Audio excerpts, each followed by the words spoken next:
બોલો ગણપતિ ગજાનંદ મહારાજ કી જય, સરસ્વતી માત કી જય, પવન પુત્ર હનુમાન કી જય, રામચંદ્ર ભગવાન કી જય। હાજર હજૂર શ્રી રામ યોધ્યા નગરમાં,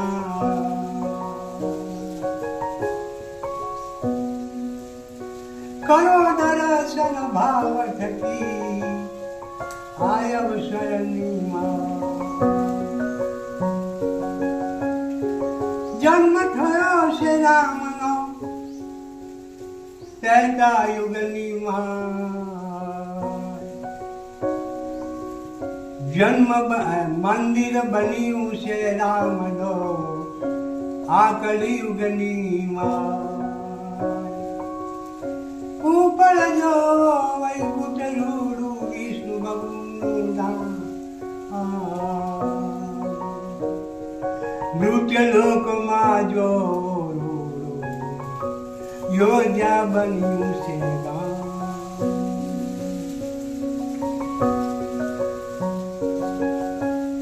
ત્રેતા યુગમાં રામનો જન્મ થયો છે। હર દુઃખના નિવારણ માટે ભગવાન પોતે તો સુખ ભોગવવા માટે નહીં, એમના માતા પિતાને સુખ આપવા માટે નહીં, ભાઈ બંધુ બેન એમને સુખ આપવા માટે નહીં, કુટુંબ પરિવારને સુખ બતાવવા માટે નહીં, પણ એ દુનિયાના દુઃખના નિવારણ માટે પરમાત્માએ અવતાર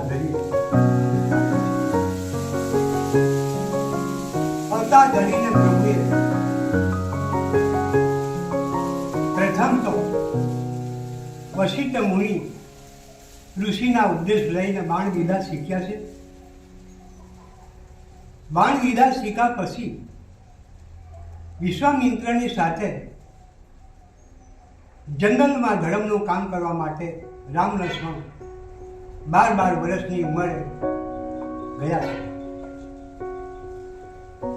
તારકા રાક્ષસની શૂર્પણખા ખરદૂષણના લશ્કરને સહાય નાખ્યા પ્રભુએ, ઋષિ મુનિના યજ્ઞ કરાવ્યા, ગૌતમની પત્નીઓ હલ્યા, ઘણા વર્ષોથી ગૌતમના શ્રાપથી પથ્થરની શિલા થઈને પડી હતી। તે રામચંદ્ર ભગવાનના ચરણનો શરત થવાથી 17 વર્ષની કન્યા બની ગઈ। ત્યાંથી ગૌતમ મુનિ, વિશ્વામિત્ર, રામ, લક્ષ્મણ જનકપુરીને જનક રાજાની સીતા કન્યાના સવાઈ વર્ષ યજ્ઞમાં વિશ્વના તમામ રાજા રજવાડાઓ ઉપસ્થિત હતા। જનક રાજાએ ફરમાયું હતું કે મારી કન્યાને આ ધનુષ બાણ જે ઉઠાવી શકે તે એને વળી શકે, એટલે તમામ એમ કે પૃથ્વીના રાજા રજવાડાઓ ઉપસ્થિત થયા હતા, અને તેમાં રામ, લક્ષ્મણ, ગૌતમ અને વિશ્વામિત્ર હાજર થયા,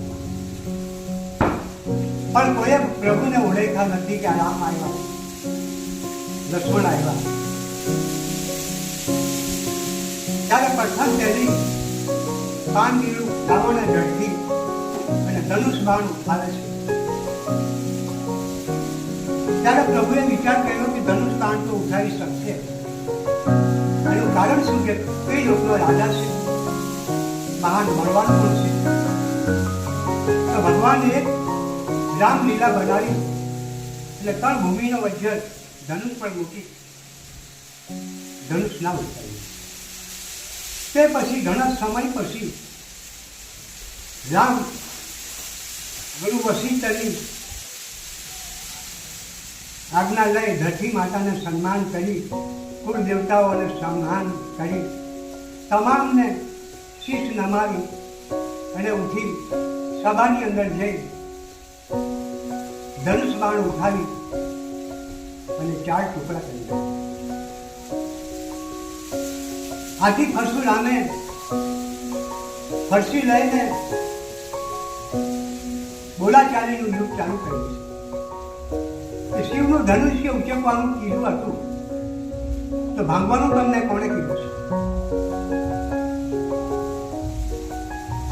પરશુરામને ખબર ના હતી કે રામ અવતાર થઈ ગયો છે. તો રામ પ્રભુ પરશુરામને કહેવા લાગ્યા કે પ્રભુ આપ તો એક ભગવાન સ્વરૂપ હું માનું છું, ગુરુ તરીકે માનું છું, મારા વડીલ છો તમે, અને હું તમારા આગળ કંઈ કહી શકતો નથી. ભગુ ઋષિએ મને 2 લાત મારી એટલે પ્રભુએ પોતાની છાતી ખોલીને બતાવી તો ભગુ ઋષિના 2 ચરણ પડેલા. ત્યારે એમ ગણવા જાય તો પ્રભુ કહેવા લાગ્યા હું એક શબ્દ કહેવા ઈચ્છતો ના હતો પ્રભુ, પણ એમ ગણવા જાય તો તમે મારા વડીલ છે ત્યાંથી ચાલો. મારાથી જે ધનુષ ઉઠાયું બિન જાણમાં ભાગી ગયું, એમાં મારો કોઈ દોષ નથી. ત્યારે પરશુરામ કહેવા લાગ્યા જો તમે રામા અવતાર જો હોય તો મારા હાથમાં મારી ફરસી તમે લઈ શકો. આ ફરસીથી 21 વાર ને પૃથ્વી જળ વિનાની કરી નાખી છે. હું આ ફરસી જો એક વાર ઉઠાવું તો પાછો વાળી શકતો નથી, માટે કરીને તમે જો વિષ્ણુ હોય અને રામ હોય તો આ ફરસી તમે મારા હાથમાં. ત્યારે ફટ લઈને પરશુરામના હાથમાંથી ફરસી રામના હાથમાં. ત્યારે પરશુરામ વિચાર કરે છે કે રામા અવતાર થઈ ગયો છે. परशुराम वन 15 चरण में पहाड़ पर तो मैं ते પછી રામ લક્ષ્મણ વિશ્વામિત્ર અને ગૌતમજી અયોધ્યામાં આવ્યા. અયોધ્યામાં આવીને રામ ભગવાન વિચાર કરે છે કે મારે વિલાપ કરવી જરૂરી છે. કેમ કે કદાચ હું એમ જ જંગલમાં જાઉં તો લોકોને કંઈક મતલબ એવા ભ્રમ પેદા થશે કે શાના કારણે ભગવાન વનમાં ચાલ્યા ગયા, માટે મારે આ લીલા કંઈ કરવી પડશે. તો કદાચ તે ઓઠાથી હું વનમાં ચાલ્યો જઈશ, કારણ કે મારા લીધે સંતો સાધુ ઋષિ મુનિઓ કંઈક દેવી દેવતાઓ નદીઓ મારી રાહ જોવે છે. મારે 14 વર્ષ તો વનવાસ જંગલમાં જવાનું છે. અહીં રાજ મારે નથી કરવાનું, જંગલનું રાજ મારે કરવાનું છે. રામ પોતાનો વિચાર કરીને એને લીલા પ્રકાશિત કરી છે. અને ભરતને લક્ષ્મણને ભરત શત્રુને મામા મસાડે મોકલી આપ્યા. ગામના નગરજનો નર નારી સભાસદો મંત્રીઓ વશિષ્ઠ ઋષિ દશરથ કૌશલ્યા સુમિત્રા કૈકેયી મંથરા તમામને મતલબમાં ભેગા કરી અને આ પંચમાં નક્કી કર્યું કે સવારે રામને ગાદી અર્પણ કરવાની છે. ત્યારે ભગવાન વિચાર કરે છે રામ કે કદાચ એમ કરવા સવારે મારે ગાદી પર બેસવાનું છે અને બેસનાર છે, પણ અંદર મતલબમાં કંઈક નાટક જો ના થાય તો આ ખેલ ખોલાયો નથી. ત્યારે ભગવાન બ્રહ્મલોકમાંથી સરસ્વતી માતાને આજ્ઞા કરી કે દેવી તું આ જગાએ આ કામમાં મને મદદ કર અને આવ અને આ કામ મારું મતલબ સવે કર. ત્યારે બ્રહ્મલોકથી સરસ્વતી માતા આવી અને કૈકેયીના મુખની અંદર પ્રવેશ છે. ત્યારે મંત્રા દાસીએ કૈકેયીને તાળ પર ચડાવી અને કૈકેયીએ મતલબમાં વાણી પહોંચાડી દીધી કે દશરથ મને જે અગાઉ તમે જે 2 વરદાન આપેલા છે તે વરદાન આપ્યા મને તમે આપી શકો, હું મારી ઈચ્છા પ્રમાણે માગી શકું. તો દશરથ રાજાને તો ખબર ન હતી કે આ રાણી આ માગી શકશે. તો દશરથ રાજા બિન જાણમાં વરદાન આપી દીધા કે માગ સતી જે માગે છે તેને આપું. યોજ્યા માગે તો યોજ્યા આપું, રાજ માગે તો રાજ આપું, ધન માગે તો ધન આપું, મારો પ્રાણ માગે તો પ્રાણ પણ આપી શકું. તારી જેની ઈચ્છા હોય તો માગી રહે, માટે એમ બનવા જાય તો ખંચ્યા ના. અને આ એક શુભ કામની અંદર વિઘ્ન ના નાખ. હવે રામને ગાદી ભિક્ષુક છે અને એક બનવા જાય તો રાજ્ય રીતે હસતા મૂકે આપણે એને ગાદી પર બોલાવીએ. ત્યારે કૈકેયીએ મંથરાને ચડાવી કે કૈકેયી, તમે વિચાર કરો એક મોટો કે તમારા પુત્ર જે ભરત અને શત્રુ મામા મોસાળે ચાલ્યા ગયા, ચાલુ ભાઈની સંમતિથી રાજ દીક્ષિત તિલક થાય, તો રાજ માટેમાં ગાદી એમની સંમતિ વિના કેવી રીતના રામને આપી શકે? આ એક ચાલ બનાવી છે, એક નાટક બજાવી છે. દશરથ પણ એમ એક ચાલ રમે છે અને કૌશલ્ય પણ ચાલ રમે છે. તો એમ બનવા જાય તો તું વિચાર કર કે તારો પુત્ર ઘોડાનો ઘાસિયા પેટિયાનો ચાકર બનશે અને તારા છોકરાની કન્યા છે તો નોકરાણી બનશે, વાસણનું પાણી કરશે અને તમને દાસી બનાવશે. માટે કરીને આ તક તું ચૂક ના તારા ખેત બજાવી લે અને તારા 2 વરદાન છે, 2 વરદાનમાં તું માગી લે. એક વરદાન થી બળવા રામ લક્ષ્મણ રામ વનવાસ જાય અને એક વરદાનથી ભરત મારો ગાદી પર બેસે. એવી રીતના તું માગ કરી લે તો દશરથ તને આપી દેશે. અને વચન બાંધી અને તું માગજે, નહીં તો વચન ના બાંધશે તો કદાચ પલકાઈ જશે. અને વચન બાંધ્યા પછી જો તું માગશે તો દશરથ રાજા આપશે તને સૂર્યવંશી રઘુકુળ. પ્રાણ જાય તો જાય પણ વચન ના જાય, એટલે તું બંધન કરીને સતી માંગી લે. ત્યારે કૈકેયીના મતલબમાં આ વાણી પલકાવી નાખી. સરસ્વતી માતા આવીને મતલબમાં મુખમંદિરમાં વાસ કરી અને અવળું પલકાવી નાખ્યું. અને દશરથ રાજા એકદમ ભયંકર એમ કે ધરતીની ઉપર ચડી પડ્યા. આ વાત કરતા જે કૈકેયી જો તે માગ્યું હોય તો મારો પ્રાણ આપી દે, માગતે તો તને એક બીજું યોજના હું આપી દેશે, માગતે તો ધન માલ મિલકત હું તને આપી દેમ. પણ તે આ કેવું અણઘટ્ટું માગ્યું છે કે રામને શાના માટે 14 વર્ષ વનવાસ મૂક્યો?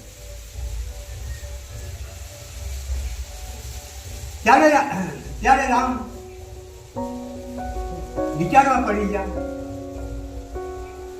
કે આ નગરજનો બધા તમામ આનંદ મંગનો થઈ ગીતો ગાતા છે. કઈ મતલબમાં એમ પડવા જાય તો આનંદ મંગળ થઈ ગયું છે આખું નગર. ત્યારે શેરીએ જાફે આશા પાલવની તોરણો બંધાઈ ગઈ, ગંગા જમનાના નીરો સંતાઈ ગયા, કંકુ અબીર ગલાલ શેરીએ સાથી યોધ્યા બધું રંગથી ભરપૂર થઈ ગયું. એટલે રાત ભળી એમ બળવા જાય તો બધી ઉંમરના માણસો પણ એમ બળવા જાય તો જાગૃત થયા, નન નાળીઓ ગીતો ગાય. સર્વે મતલબમાં આનંદ મંગળની અંદર રાત ગુજારી. સવાર થતા પહોળ ફાટતા દશરથ રાજા એમ બળવા રામ પોતે દશરથ રાજાને બોલાવા જાય કે જો પિતાજી આવ્યા નહીં અને કઈ રાણી પર ના આવ્યા, મંત્રા પર ના આવ્યા. હવે આ જગ્યાએ એમ બધા સભા જતો મંત્રીઓ તમામ એમ નગરજનો રાહ જોશે. શું થાય? આખા લાલ વાદળ થઈ જશે, પ્રભાત પહોળ ફાટી જશે, સૂરજ ઉગવાની તૈયારી થઈ જાય. ત્યારે એમ બધા રામ પોતે જાય છે અને રામ જોવે છે તો કૈકેયીના મહેલે જતા દશરથ જમીન પર ઢળી પડ્યા હતા. ત્યારે એમ બધા દશરથને જોઈને રામ પૂછે છે કે માતા આ પિતાને શું થયું છે? તો કૈકેયી જવાબ આપે છે કે બેટા, પિતા એમ ગણવા જાય તો મને 2 વરદાન આપેલા. એ 2 વરદાનમાં મેં માગી લીધું છે કે 14 વર્ષ અને 14 વર્ષ ભરત ગાદી પર બેસે. એ એને હળીકું છે અને આખી રાત મતલબ એનો ઉજાગરો કર્યો અને હમણાં હતા ઉડી ગયા છે. ઉઠાડો તો રામ ઉઠાડે છે, ભગવાન રામ ઉઠાડે, પૂછે કે પિતાજી તમને શું દુઃખ થયું છે? જે બી તમે હોય તે મને કહી શકો. આટલું બધું સુખ તમારે કરવાની કોઈ જરૂર નથી. આના માટે તમે શાના માટે તમે દુઃખી થાવ છો? ત્યારે પિતાને ઢીંઢોળીને બેઠા કરીને પૂછે કે બેટા હું તને શું જવાબ આપું?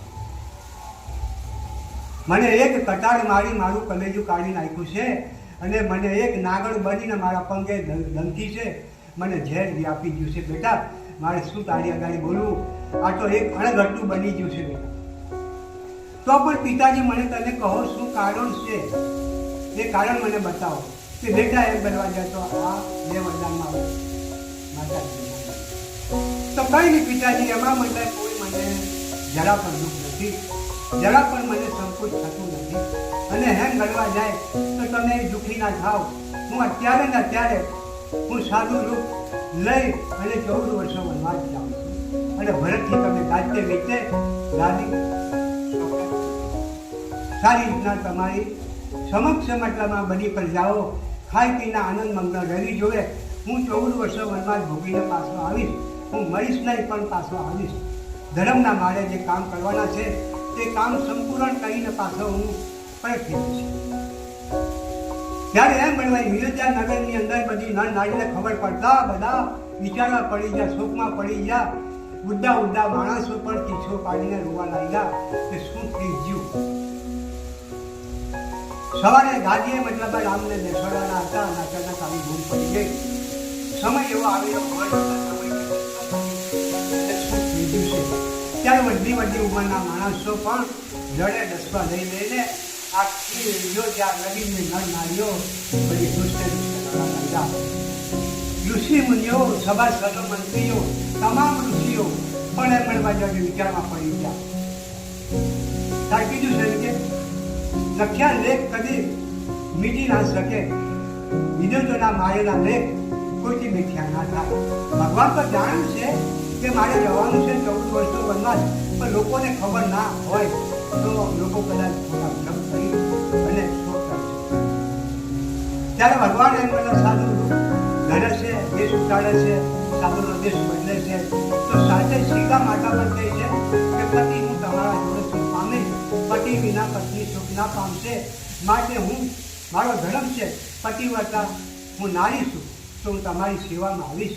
જ્યાં જ્યાં તમે ફરશે ત્યાં ત્યાં મારે આપવા જેવું કંઈ હશે તો પતિને હું આપી શકીશ. તો બાજુ પણ એમ કે લક્ષ્મણ દુષ્કે દુષ્કે રડે છે કે ભાઈ હું પણ તમારા પાસે કોઈ પણ સેવાની એમ કરવા લાગે, કંઈ કામ ના પડે, જરૂર પડે, ફળ લાવવું હોય, વનમાં કંઈ તમને ભીડભાડ પડે તો તેમાં હું મદદ કરીશ નહીં. એટલે હું પણ આવું તમારી જોડે. તો રામ અને લક્ષ્મણને વનવાસ ના હતો તોય પણ એક ધર્મના ખાતર એ સતી અને લક્ષ્મણ રામના સાથે વનવાસ. ત્યારે રામ અને લક્ષ્મણ અને સીતા ત્રણે ત્રણ સાધુ રૂપને મળવા હાથમાં જળ જાળી લીધી અને એ મળવા જતો હાથમાં ધનુષમાન લીધું અને ભગવાન બધાની વિદાય લઈ અને મહેલથી બહાર નીકળ્યા. તમામ આખી યોજ્યા નગરી અને ગામના મોર પક્ષીઓ ટેહું ટેહું ટેહું કરવા લાગ્યા. કાગડાઓ ભોંકવા લાગ્યા, ગાયો ભોંકવા લાગ્યો. તમામ આખું યોજ્યા ગામ નરા કટુનારો બની ગયો. એકદમ મતલબ માય મળવા જોડો લે. રામ અને લક્ષ્મણ અને સીતા ગામના પાદર પર નીકળ્યા. ત્યારે દશરથ રાજાએ એમના સારી સૈન્યને કીધું કે આગળ લઈ અને જાઓ. રામ લક્ષ્મણ સીતાને જે ગંગાને પેલે પાડો.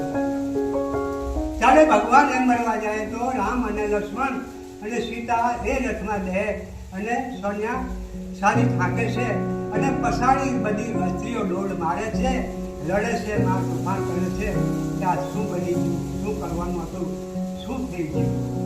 ત્યારે એમ મળવા જતો રામ લક્ષ્મણ ભરત અને શત્રુને ખબર પડે, ભરતને ખબર પડે તો એમ મળવા જાય તો મામા મોસા નથી આવતા. અને ટાઈમ લાગ્યો એટલે આ જગ્યાએ આવા બધા બની ગયા. ગંગાના ઘાટની ઉપર રામ લક્ષ્મણ અને સીતા ઘાટ પર જતા સૂર્ય સંભવ કથાવાની તૈયાર થઈને પંચકાળ ભૂલી ગયો.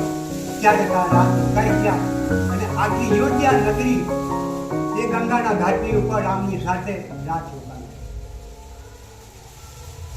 ત્યારે રામે અવતાર લીધો ત્રેતા યુગની અંદર. અને આજે રામનું એમ બનવા જાય તો મંદિર બન્યું કલિયુગમાં. ત્યારે આજે પણ રામ એમ બનવા જાય તો યોજ્યાને હાજરા હજુર છે, હાજરા હજુર છે. અને એમ ગણવા જાય તો આ બ્રહ્માંડ ને તમામની અંદર પ્રગટ થઈ ગયા. રાજા રજવાડા દેશ વિદેશની અંદર ગરીબ ચુવાણગઢ નીકળ માલદાર સૌ કોઈની અંદર ભગવાન પ્રવેશ થઈ અને તમામ આ દેશની અંદર દેશની અંદર માણસોને વહેલા ઉત્પાદન કરી આજે બધા ઉચકાઈ રહ્યા છે. ગામડે ગામડે એના રથ એના કાર્ય છે, ગામડે ગામડે એના દરેક જાતના કાર્યો બનાવે છે. દરેકના મતલબમાં અંતરની અંદર ભગવાન ઘૂસી જાય અને બધાઓને મતલબમાં રામ રામ રામ રામ રામ મનથી, ભલે મુખથી ના જપતા હોય તો એ પણ રામ રામ મનથી જપે છે. ભલે હોય ચાહે હિન્દુ હોય, મુસ્લિમ હોય, કોઈ બી હોય તમામને પણ એમ કરવા જાય તો ભગવાનની પ્રાપ્તિ થઈ જશે. ભલે જે ના જશે તોય પણ આજના પ્રસંગની અંદર 22 તારીખ 2024ની અંદર સોમવારના રોજ પ્રાણ પ્રતિષ્ઠા થાય એ તમામ આખું બ્રહ્માંડ એ જગાએ યોજ્યામનથી જઈ શકશે અને તમામ ઉપસ્થિત દેવી દેવતાઓ તીર્થ દિગંબરો તમામ 33 કોટી